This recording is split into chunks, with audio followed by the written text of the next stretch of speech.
Hey everybody, what's up and welcome back to today's video guys. And today guys, I'm going to go and be showing you how to set up shipping in Amazon Seller.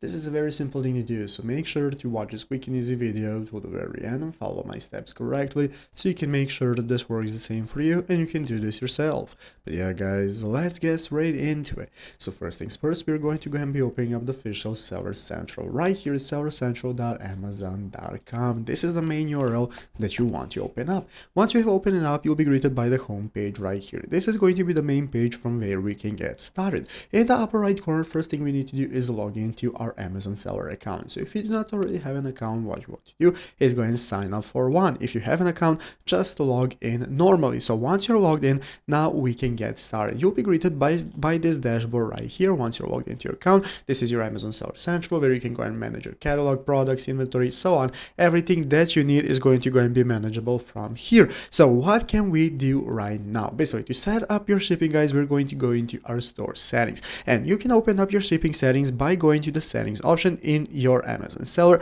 and selecting shipping settings. This is where you want to open up your shipping menu. So go to your store settings right here, and there you can go and open up your settings. From there you can get started opening your shipping, and this is where you're going to go and be able to set up shipping for any product that you wish. You can go and set up your shipping rates, you can use your shipping methods if you want to ship worldwide, and so on. All of that is going to be manageable directly from your store settings in the shipping section. Once you're satisfied, just save it and it's going to be applied to your Amazon Seller and to all your products, and it's easy as that. So I hope this video was helpful. If it was, make sure to leave a like, subscribe to the channel. So guys, thanks for watching, take care and bye.